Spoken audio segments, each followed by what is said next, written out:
ஓகேங்க. இப்போ டீட்டெயிலாக எக்ஸ்பிளைன் பண்ணலாம். கூலாக விட்டுருங்க. ஆக்சுவலாக வச்சு இந்த மாதிரி எடுத்தீங்கன்னா அழகாக வந்துடும். இது வந்து பர்ஃபெக்டாக சுத்தமான நெய்ங்க. Good morning friends. இன்னைக்கு காலையிலேருந்தே விலாக் எடுத்துகிட்ருக்கேன். அண்ட் இன்னைக்கு லன்ச் ப்ரிப்பரேஷன் தாங்க ஓடிட்டுருக்கு. இன்னைக்கு லஞ்சுக்கு வந்து சிம்பிள் தான், ரொம்ப சிம்பிளான ஃபுட்டு தான். அதில் வந்து ஒன்று பாவக்காய் பொரியல்.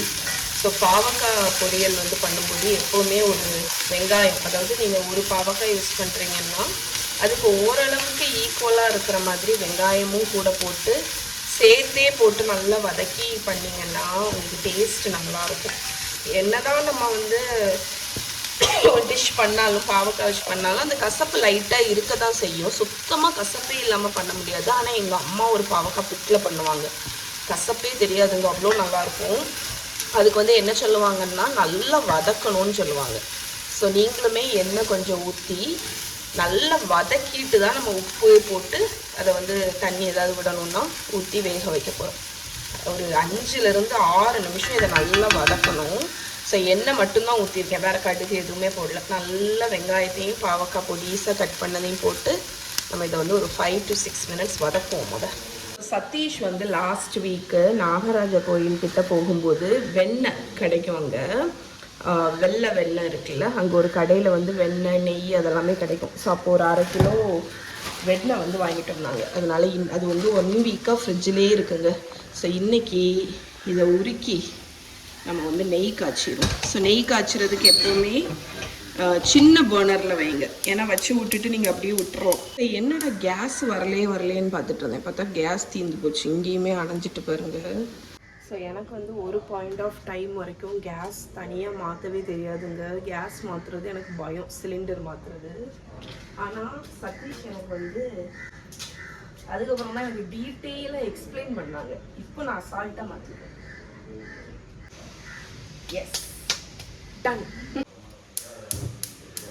ஓகே,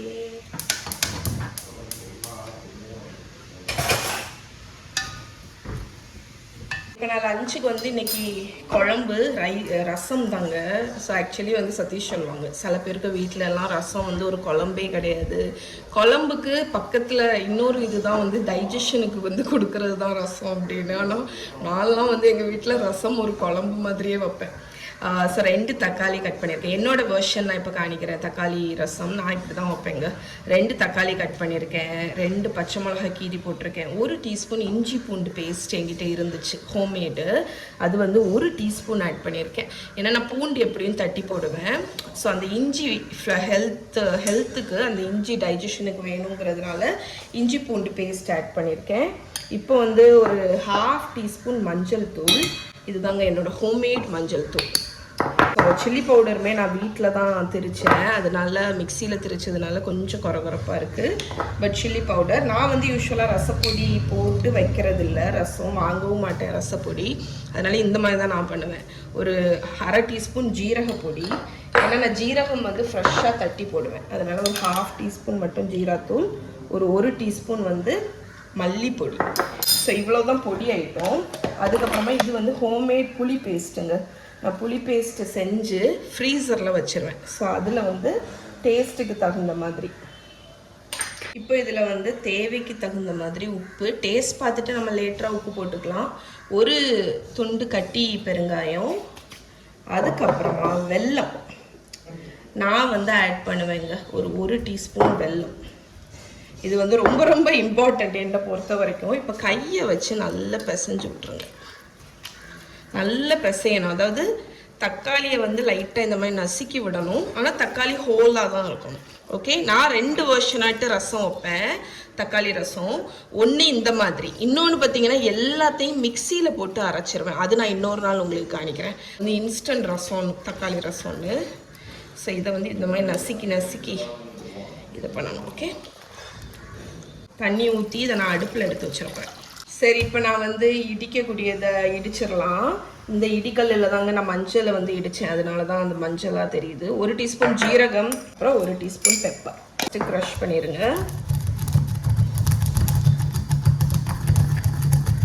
கொரப்பாக இடித்தா போதும். என்னதான் நம்ம வந்து பொடியாட்டு போட்டாலும் அந்த ஃப்ரெஷ்ஷாக இடித்து போடுறது வந்து ஒரு லாஸ்ட். அதுக்கப்புறம் ஒரு 4-5 பல்லு பூண்டு தோலோடி இதை வந்து இந்த மாதிரி சதைச்சிடணும். ஸோ இதை வந்து என்ன பண்ண போகிறேன்னா, இந்த ரசம் வந்து கொதிச்சதுக்கு அப்புறம் கடைசி இறக்குறதுக்கு முன்னாடி இதுவும் கொத்தமல்லி கீரையும் போட்டு இறக்குவேன். ஸோ இதை கொதிக்க வச்சிடுறேன். பாவக்காய் கறியை நான் அப்படி வதக்கியே குக் பண்ணிட்டேங்க. அது ரோஸ்ட் மாதிரியே ஆயிடுச்சு பாருங்களேன். தண்ணி கூட விடலை, நல்லா லோ ஃப்ளேமில் வச்சு வதக்கி சூப்பராக வந்துடுச்சு. இப்போ ஃபைனலாக நம்ம கொஞ்சோண்டு உப்பு, ஏன்னா பாவக்காய்லாம் ரொம்ப காரம்லாம் இருக்காது. அடுப்பு அணைச்சிட்டேன். அணைச்சிட்டு நல்லா டாஸ் பண்ணிட்டோம்னா நம்மளோட பாவக்காய் பொரியல் ரெடி. டேஸ்ட் பண்ணி பார்த்துட்டு சொல்லவா? நல்லா இருக்குங்க.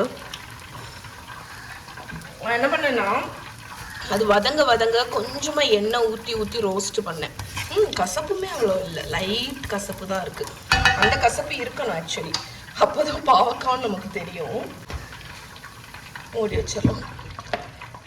ரொம்ப சிம்பிளுங்க. நெய் காய்ச்சிற பதம் வந்து என்னென்னா, வெண்ணெய் நீங்கள் போட்டோன்னா உருகி பால் மாதிரி ஆகும். அதுக்கப்புறம் நீங்கள் ஹீட் பண்ண என்ன ஆகும்னா, இந்த மேலே இந்த வெள்ளை கலரில் வருது தெரியுமா, அந்த மாதிரி மேலே வரும்.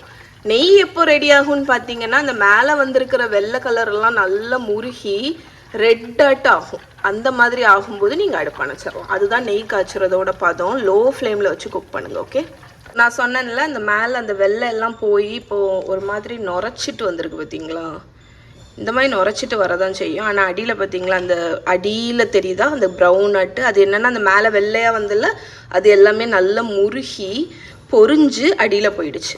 இந்த டைமில் நீங்கள் கருவேப்பிலை இல்லாட்டி முருங்கைக்கீரை, பெப்பர் இருந்தால் பெப்பர், ஒரு துளி உப்பு சேர்த்து என்ன பண்ணணுன்னா, இந்த கருவேப்பிலை வந்து பொரிஞ்சு வர்ற வரைக்கும் விட்டுறணும். கிறிஸ்பி ஆகும் இந்த கருவேப்பிலை. நான் லோ ஃப்ளேமில் வச்சுருக்கேன். அது ஒரு 5 நிமிஷம் ஆகும். அதுக்கப்புறம் அடுப்பு அணைச்சிட போகிறேன். ஸோ இப்போ நம்ம ரசத்தோட கடைசி ஸ்டெப்பில் இருக்கோங்க. இங்கே பார்த்தீங்கன்னா கொதிச்சுட்டு வருது, ஆனால் தலைன்னு கொதிக்கலை. இந்த டைமில் தான் நீங்கள் நம்ம தட்டி வச்சுருக்கிற பூண்டு, ஜீரகம் எல்லாத்தையும் ஆட் பண்ணி வச்சுருக்கிற கொத்தமல்லி, புதினா இல்லை, கொத்தமல்லி கீரையும் கருவேப்பிலையும். ஓகே, இதை சேர்த்துட்டு ஒரு மிக்ஸ் பண்ணிவிட்டு அடுப்பை அணைச்சிட வேண்டியதான். உடனே மூடி போட்டு மூடிடுங்க, இல்லாட்டி அந்த ஸ்மெல் எஸ்கேப் ஆயிரும். ஏன்னா ரசத்தில் வந்து அந்த மனம் தான் மெயின். அவ்வளோதாங்க, ரசம் ரெடி. இந்த மாதிரி ஒரு தடவை நீங்கள் ட்ரை பண்ணி பாருங்கள். ஓகே, நம்மளோட லிக்விட் கோல்டு ஏகேஏ நெய்ங்க ரெடி. இங்கே பார்த்தீங்களா கலரை, பார்த்தீங்களா அப்படி மேலே அப்படி கிளியராக இருக்குது. இப்போ இதை வந்து வடிகட்டிட போகிறேன். ஏன்னா இது கூல் ஆயாச்சு, நான் கூலாக விட்டுட்டேன். ஸோ இப்போ இதை வந்து ஒரு க்ளீனான ட்ரையான கண்ணாடி பாட்டிலில் ஊற்றி வச்சிட்டிங்கன்னா உங்களுக்கு அது ஃப்ரெஷ்ஷாகவே இருக்கும். நான் வந்து ஒரு அரிப்பு வச்சு ஸ்ட்ரெயின் பண்ணுறேன்.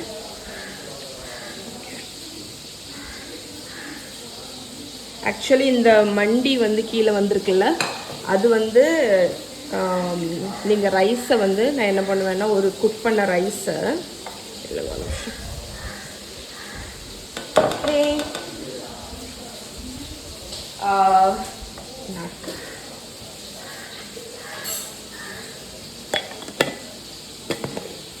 சுத்தமான நெய்ங்க.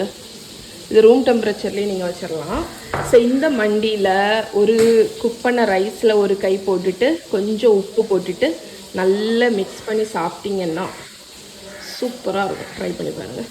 ஓகே ஃப்ரெண்ட்ஸ், இப்போ என்ன பண்ணிகிட்ருக்கேன்னு பார்த்தீங்கன்னா, என்னோடய ப்ளாகில் இன்னொரு ரெசிபி அப்டேட் பண்ணுற மாதிரி இருந்துச்சு. அதனால் கண்டிப்பாக உங்கள் கூட ஷேர் பண்ணணும்னு நினச்சேன். பிகாஸ் இது ஒரு சூப்பர் டெலிஷியஸான குக்கி ரெசிபிங்க. ஹோல் வீட் குக்கீஸ், ஆட்டா குக்கீஸ், அதுதான் பண்ண போகிறேன். அதுக்கு இன்க்ரீடியன்ட்ஸ் பார்த்தீங்கன்னா 150 கிராம் கோதுமை மாவு, 100 gram brown sugar, 100 gram white sugar, chocolate, dark chocolate இதை வந்து கட் பண்ணி வச்சுருக்கேன். அமுல் டார்க் சாக்லேட் இருக்குல்ல, அதை வந்து கட் பண்ணி வச்சுருக்கேன். ஆக்சுவலி நீங்கள் சிப்ஸ் ஆட் பண்ணுறதை விட நம்ம ஊரில் பார்த்தீங்கன்னா நல்ல ப்ராப்பரான சாக்லேட் சிப்ஸ் இன்னும் வரலைங்க. அதனால் சிப்ஸ் ஆட் பண்ணுறதை விட இந்த மாதிரி அமுலில் டார்க் சாக்லேட் இருக்குது, அதை கட் பண்ணி யூஸ் பண்ணிங்க. ப்ரௌனிஸ்க்கு எல்லாத்துக்கும் சூப்பராக இருக்கும். ஒரு முட்டை, 110 கிராம் பட்டர், அதுக்கப்புறம் 1 tablespoon hot water, baking பவுடரும் சால்ட்டும் வெனிலா எசன்ஸும். பேக்கிங் சோடா வந்து 1/2 டீஸ்பூன், ஒரு 1/4 டீஸ்பூன் அளவுக்கு உப்பு எடுத்துக்கோங்க, 1 டேபிள் ஸ்பூன் ஹாட் வாட்டர். இதுதாங்க இன்க்ரீடியன்ட்ஸ். மீன்வாயில் அவனை 180 டிகிரி செல்சியஸ்க்கு ப்ரீஹீட் பண்ணியிருக்கேன். அது வந்து ஹீட் ஆகட்டும்.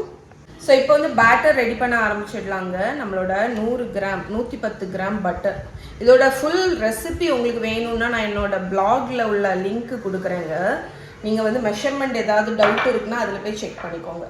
இப்போ இதில் பட்டர்லேயே ப்ரௌன் சுகரும் நம்மளோட ஒயிட் சுகரையும் ஆட் பண்ணிடுவோம். 100 கிராமு. ஸோ சுகர் எல்லாம் வந்து அந்த குவான்டிட்டியிலேருந்து ஸ்கிப் பண்ணாதீங்க. பிகாஸ் ஸ்கிப் பண்ணிங்கன்னா கண்டிப்பாக உங்களுக்கு வந்து டெக்ஸ்டர் மாறும்.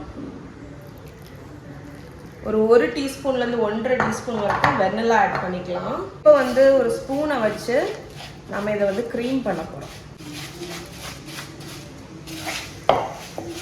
ஒரு ரூம் டெம்பரேச்சர் முட்டைங்க. ஸோ முட்டை ஆட் பண்ணிவிட்டு நல்லா மிக்ஸ் பண்ணிடலாம். ஸோ இப்போ இதில் வந்து ஒரு பிஞ்ச் உப்பு ஆட் பண்ணிக்கோங்க. எப்போவுமே இந்த குக்கீஸில் வந்து உப்பு ஆட் பண்ணும்போது உங்களுக்கு ஃப்ளேவர் வந்து உண்மையிலேயே ரொம்ப நல்லா இருக்குங்க.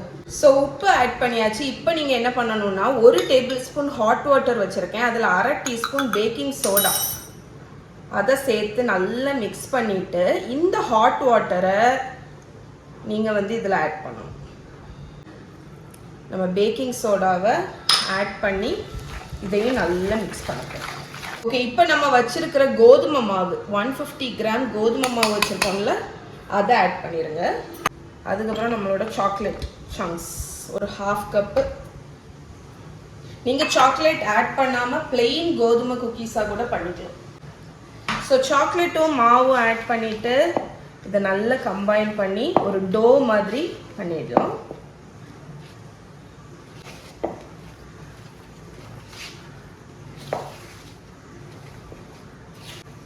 ஓகே, நம்மளோட டோ ரெடி. இப்போ ஸ்கூப் பண்ணி வச்சிடலாம். இப்போ நம்மளோட குக்கீஸோட மெயின் இது என்ன தெரியுமா? நீங்கள் வந்து ஒரு ஐஸ்கிரீம் ஸ்கூப்பை யூஸ் பண்ணிக்கோங்க. அதை யூஸ் பண்ணி நம்ம ஸ்கூப் பண்ணி வைக்க போகிறோம். கொஞ்சம் கேப் விட்டு வைக்கணும். இன்னொன்று, பேக்கிங் ட்ரேயை நீங்கள் எந்த விதமான ஷீட்டு போட்டு லைன் பண்ணக்கூடாது. ஸோ இதுதான் இந்த குக்கீஸோட ஒரு மெயின் இதுங்க. ஸோ கொஞ்சமாக கேப் விட்டு நம்ம குக்கீஸை வந்து அரேஞ்ச் பண்ண போகிறோம். இங்கே பாருங்கள், நம்ம ட்ரேயில் கேப் விட்டு வச்சாச்சுங்க. நான் பார்ச்மெண்ட் பேப்பர் லைன் பண்ணல. இப்போ செகண்ட் டிப் என்னென்னா, 180 டிகிரி செல்சியஸ்க்கு அவனை ப்ரீ ஹீட் பண்ணியிருக்கோம்ல, அதில் என்ன பண்ணணும்னா கீழ் ரேக்கில் வைக்கணும். யூஸ்வலாக நம்ம மிடில் ரேக்லாம் பேக் பண்ணுவோம். பட் இந்த வாட்டி நீங்கள் கீழ் ரேக்கில் வச்சு 12 to 15 மினிட்ஸ், நான் 14 மினிட்ஸ் செட் பண்ண போகிறேன். அதில் பேக் ஆகிட்டு எப்படி இருக்குன்னு பார்ப்போம். ஓகே, இங்கே பாருங்கள் ஃப்ரெண்ட்ஸ், எனக்கு டோட்டலாக 14 மினிட்ஸ் ஆச்சுங்க இந்த குக்கீஸ் பேக் ஆகிறதுக்கு. பட் எப்படி இருக்குது பாருங்கள், கோதுமை மாவு குக்கீஸுன்னு நம்ப முடியுதா? இது வந்து எப்படி இருக்கும் தெரியுமா? சூவியாக சாக்லேட்டியாக பர்ஃபெக்டான ஒரு குக்கீஸ் எப்படி இருக்குமோ அப்படி இருக்குங்க. ஸோ நான் சொன்ன டெக்னிக்கில் ஆனால் நீங்கள் பண்ணணும். ஸோ எனக்கு வந்து 14 நிமிஷம் தான் ஆச்சு. பட் நீங்கள் உங்கள் அவனில் செக் பண்ணிகிட்டே இருங்க. எப்போ ரெடின்னு தெரியும்னு பார்த்தீங்கன்னா, இந்த ஓரத்தில் ஒரு மாதிரி கலர் சேஞ்ச் ஆகும். இங்கே தெரியுது பார்த்தீங்களா?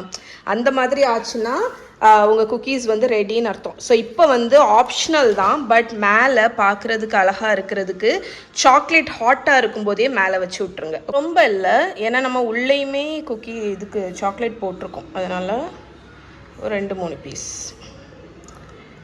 இந்த மாதிரி வச்சிட்டிங்கன்னா, சூடாக இருக்கும்போதே வச்சிட்டிங்கன்னா என்ன ஆகும்னா அந்த சாக்லேட் மெல்ட் ஆகி உங்கள் குக்கீஸ்க்கு மேலே வந்து ஒட்டிக்கும். ஓகே ஓகே ஃப்ரெண்ட்ஸ், ஸோ மேலே சாக்லேட் வச்சாச்சு. இங்கே பார்த்தீங்களா, சாக்லேட் வச்சோன்னு உங்களுக்கு ஒரு லுக்கு மாறிடுச்சு பார்த்தீங்களா? நல்ல ரிச்சான, பார்த்த உடனே தூக்கி சாப்பிட்ணும் அப்படின்னு நினைக்கக்கூடிய குக்கீஸ் மாதிரி ஆகிடுச்சு பாருங்கள். இப்போ என்ன பண்ணணும்னா இதை கம்ப்ளீட்டாக கூலாக விட்டுருங்க. பிகாஸ் இந்த குக்கீஸ் வந்து நல்ல சூயாக இருக்கும். அதனால் இது கொஞ்சம் கூல் ஆகணும். ஒரு 5-6-10 நிமிஷம் கூல் ஆகட்டும். அதுக்கப்புறம் நீங்கள் ஒரு ஸ்பேச்சுலாவை வச்சு ரிமூவ் பண்ணி நம்ம எடுத்துக்கலாம். ஓகே, குக்கீஸ் கூல் ஆயாச்சு. இப்போ நம்ம வந்து ரிமூவ் பண்ணிடலாம். இது ஆக்சுவலி பெருசாலாம் ஒட்டாது. அதுவும் நீங்கள் ஒரு ஸ்பேச்சுலாக வச்சு இந்த மாதிரி எடுத்திங்கன்னா அழகாக வந்துடும். ஏன்னா குக்கி டோலையே பார்த்தீங்கன்னா அவ்வளோ பட்டர் இருக்குது. அதனால இது வந்து உங்களோட பேன் நம்ம லைன் பண்ணாட்டாலும் ஒட்டுறதுக்கு வாய்ப்பே இல்லை. ஓகேங்க, நான் இப்போ குக்கீஸ் எல்லாமே எடுத்து வச்சுட்டு இது கம்ப்ளீட்டாக கூலாக விட்டுறலாம். அதுக்கப்புறமா நான் உடச்சி காணிக்கிறேன். ஸோ நம்ம குக்கீஸ் வந்து கம்ப்ளீட்டாக கூல் ஆகிடுச்சுங்க. உங்களுக்கு வந்து ஒரு டெக்ஸ்டரை மட்டும் காணிச்சிடுறேன். எந்த குக்கீஸை உடைக்கலாம், இதை உடைக்கிறேன். ஸோ எப்படி இருக்கு பாருங்களேன். கோதுமை மாவு வச்சு பண்ணியிருக்கோம் அப்படின்னா நம்ப முடியுதா? இது வந்து பர்ஃபெக்டாக சூவியாக சாக்லேட்டியாக, நம்ம அந்த சாக்லேட் சங்க்ஸ் போட்டது இன்னும் மெல்டடாகவே இருக்குது பாருங்களேன். சூப்பராக இருக்குங்க, ட்ரை பண்ணி பாருங்கள். ஓகே ஓகேங்க, இப்போ நாங்கள் மூவி பார்க்க போயிருந்தோம், விஸ்வநாத் அண்ட் சன்ஸ். அது முடிச்சுட்டு இங்கே ஆரிய பவனில் சாப்பிட வந்துருக்கோம். 2 பேரும் என்ன ஆர்டர் பண்ணியிருக்கீங்க? நல்ல நெய் தோசை. குட் நைட் சொல்லிடு, இதுக்கப்புறம் நான் விளாக் எடுக்க மாட்டேன்.